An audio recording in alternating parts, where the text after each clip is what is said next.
It looks like something out of a museum. It doesn't even have a high-tech flight control system. But the Antonov An225 is still going strong despite being almost 30 years old. Joining the Antonov An225. I am at the airport in Prague and I'm about to board the largest aircraft in the world, a huge cargo plane. I've downloaded an app onto my smartphone to communicate live with fans who want to take part in the experience. Yes, I am the only girl. I'm traveling with 6 male flight engineers and 10 technicians. As well as Captain Dmitry Antonov, whose name just happens to be the same as the plane's. He is proud of his plane. Everybody wants to see, because it's only one in the world. In every city, how is it flying? 6 engine, cargo, and where is the build? It's Russia? No, not Russia. Ukraine. Oh, how Ukrainian Ukrainian can make this aircraft? The cargo hold alone is 43 meters long. It looks like a huge tunnel. The plane will deliver a generator. Yesterday it was loaded onto this truck in Pilsen, Czech Republic. It will travel 14,000 kilometers to replace a broken generator at an aluminium plant in Perth, the capital of Western Australia. For now, it's traveling by road. Very slowly. We need almost 4 hours to cover 100 kilometers. After a long day, I'd have preferred to go a bit faster. We arrive at Prague airport at 2 in the morning. The plane is already waiting.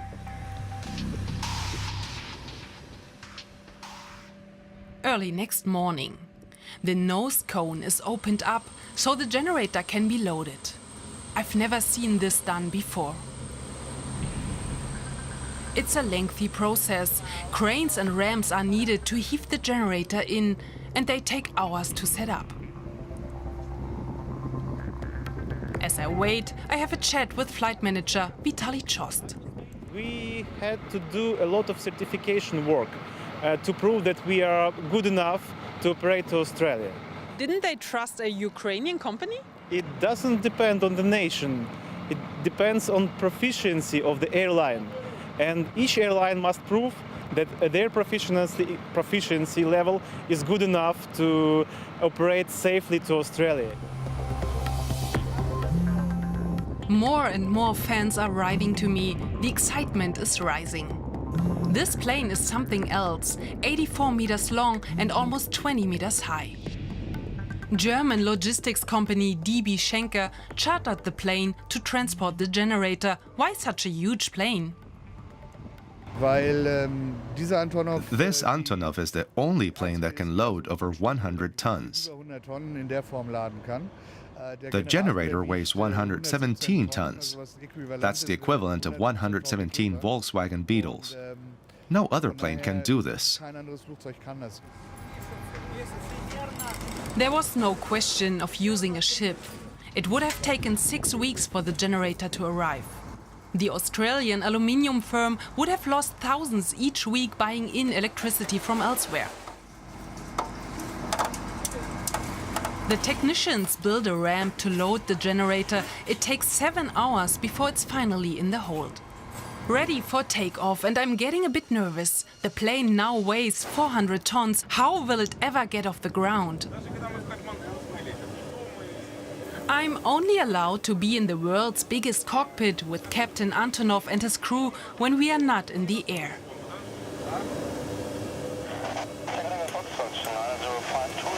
12 hands are needed to fly this former military plane.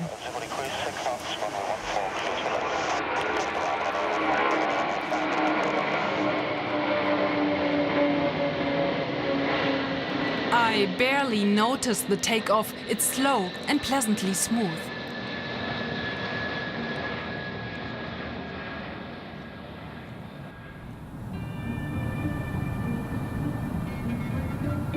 The first leg of the journey will take us to Turkmenistan.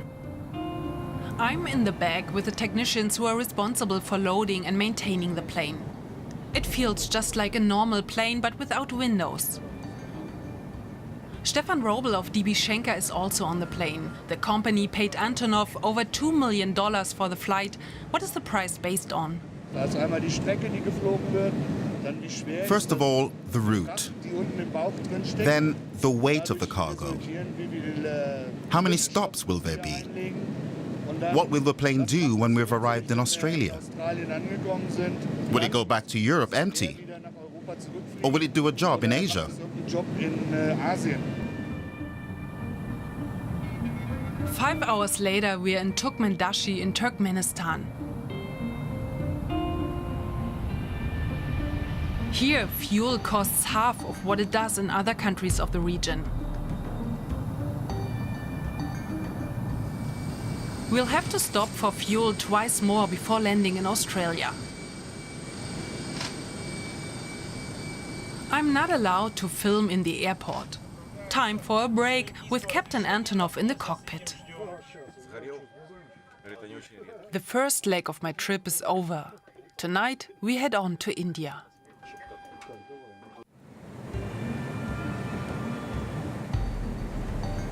After a few minutes aloft, calm returns to the cabin. The technicians take a break. I am traveling in the world's largest airplane, the Antonov 225. The second leg of my trip takes me from Turkmenistan to India. We've already been traveling for a day. We communicate using a bit of English and a bit of Russian. We even share breakfast. I have no idea what kind of fruit this is, but I'm game to try it. It's a bit sour, a little bitter. I feel like I'm part of the crew. We are constantly together in this machine for 2 to 3 months, both when working and in our leisure time. We're colleagues and friends, like a family. With an app, I can communicate with my followers all over the world. I haven't got reception up here, but I'll soon be able to answer questions. We first took off in Prague. Our next stops are India and Malaysia. We are flying at 800 kilometers per hour. We arrive in Hyderabad, India, in the middle of the night.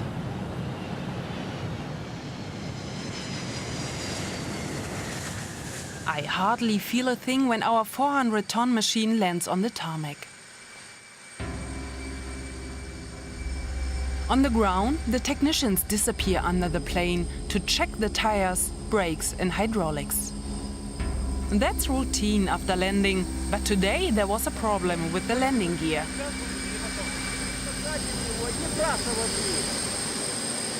It's not broken. As I said, it doesn't work properly in this case, but it's not broken. Did they fix it already? No. We are trying to solve this issue. It's the middle of the night, but hundreds of airplane aficionados are here on the runway, along with a few airport employees who hung on after their shifts. The Antonov is a sensation. It's the world's largest airplane.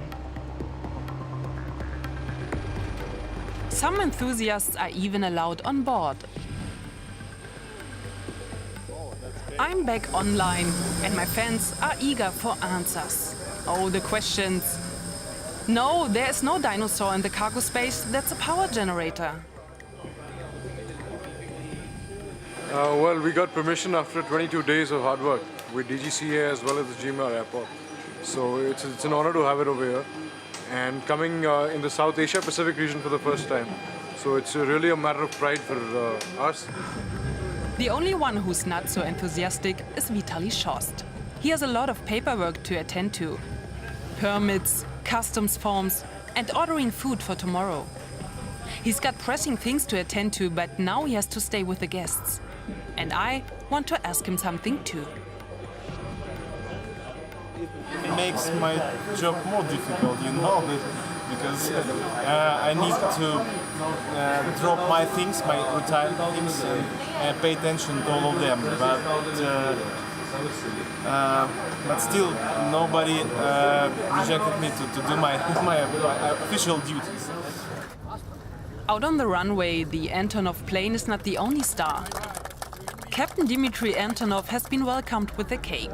I think it's a little bit too sweet for him, but he feels honored. I remember one more time in Honolulu when I first coming to Hawaii. It's approximately the same. We have flowers and but without this stick on head. Does it make you proud? Yeah. 30 degrees. We spent the next day in the airport hotel. After 18 hours in the air, the crew is entitled to a break. An aluminium plant is paying $3 million for the generator and the transport. The Antonov An225 consumes a lot of fuel, about 16 tons an hour, but aviation fans seldom care about the environmental impact. Of course, we strive to work together with airlines whose engines have low CO2 emissions. So why did Schenker take such a gas guzzler this time? Because we couldn't break the generator down into small parts. It's one piece, a unit. We can't saw it down the middle to make two parts out of it so we could load it onto a smaller plane.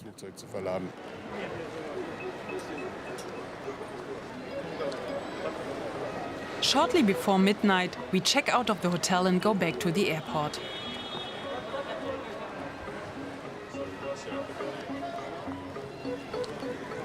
We are scheduled to take off in 2 hours, but everything is moving so slowly.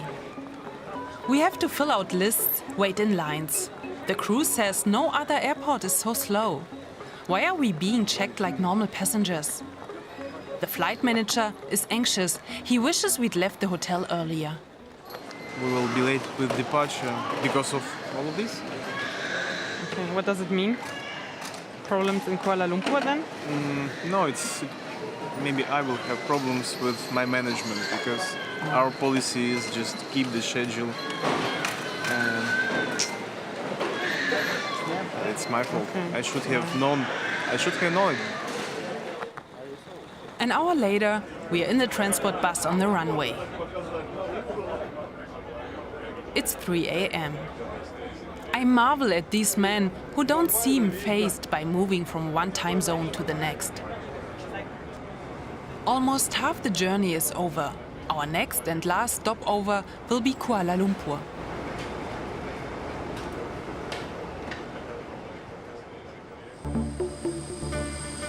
It's the next evening. We've been here for 20 hours now. We have to get moving. But when Captain Antonov is standing on the runway instead of sitting in the cockpit, then something's not quite right. For 10 years, the Ukrainian has been flying the Antonov An225, the world's biggest plane, a cargo aircraft for oversized payloads. I've joined him and his crew to fly from Prague to Perth, Australia. Right now we're in Kuala Lumpur, but it's time to move. We have to start in 15 minutes. Then we can talk about everything. On board, the crew speaks Russian and Ukrainian. And I don't understand much, except that right now they are under pressure. Just waiting, no flight plan in the system in Kuala Lumpur Tower. We're waiting. Vitaly calling to office about this. Vitaly Shost is the flight manager. Every time I see him, he's in a rush, on the phone with papers in his hands. His colleague in Europe sent the flight plan to the air traffic controllers last night. Now, just before takeoff, the plane has been given another departure route and everything has to be adjusted. The man's name is Mitos. Okay, can I get briefing to the briefing? To the briefing. You will take a long time out of the airport. It's not our fault. This flight plan was filed 5 hours ago. It's the fault of Malaysian air traffic controllers. The colleague from the airport's operating company has to find a solution. I feel a bit sorry for him. Should be changed first, and then it'll be okay. Yeah. And indeed, we take off 2 hours later than planned. The last 4,000 kilometers from Kuala Lumpur to Perth.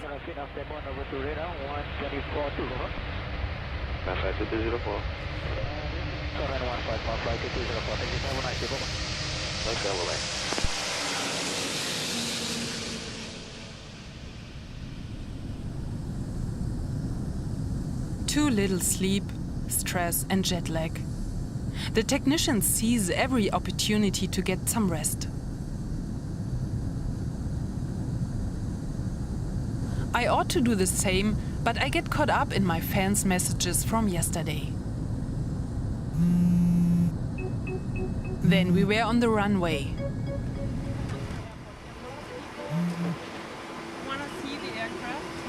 It's 40 degrees Celsius and oppressively humid. We have to remove the part, or it'll overheat. That doesn't sound very reassuring. What happens if one of the 6 engines breaks down? We could continue to fly, but we wouldn't be allowed to take off. We can't connect it. Vasily Savchenko can't leave till he has checked all the engines. Meanwhile, in the air-conditioned terminal building, the German representative of DB Schenker has finished his shift and his Asian colleague takes over. He'll hand over the generator to the aluminium plant in Australia. Everyone's back on board. We crossed the equator long ago and we are now approaching Perth. We hear that 50,000 people are waiting for the Antonov to land. This is the first time the world's largest airplane has come to Australia. As it turns out, the crowd is only 30,000, but what's the difference? This is still a major event.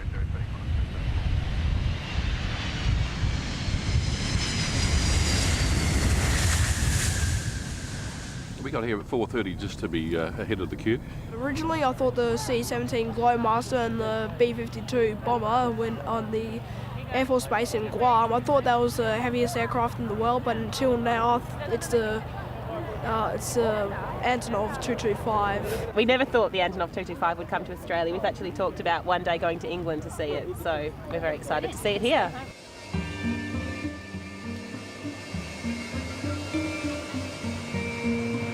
After traveling for 4 days by way of Turkmenistan, India and Malaysia, we finally arrived at our destination.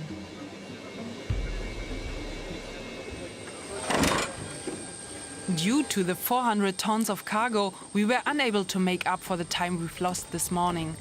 That's why everybody jumps into action now. The technicians have to have the 117-ton generator out of the plane and onto a truck by this evening. By now I know that's easier said than done. Ramps, cranes, it all takes time.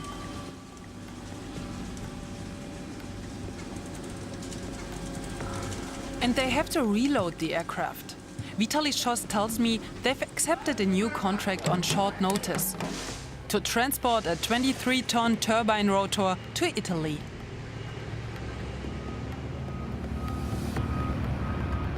It's been 8 hours since we landed.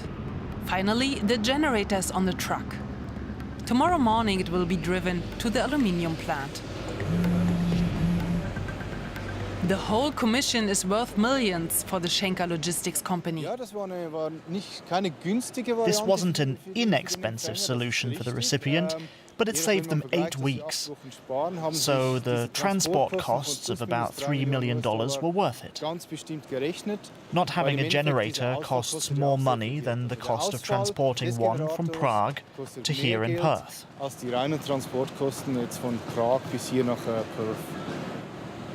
For Vitaly Schoss, it's been a stressful trip. His employer, Antonov Airlines, wants to attract customers all over the world. You can see that now we are opening a new branch of our activity here in Australia, and we will try to develop cooperation between industrial companies in Australia and Antonov company with respect of using of this airplane. Bread and salt have been brought here to welcome Captain Dmitry Antonov. Courtesy of the Ukrainian ambassador, almost 50,000 Ukrainians live in Australia.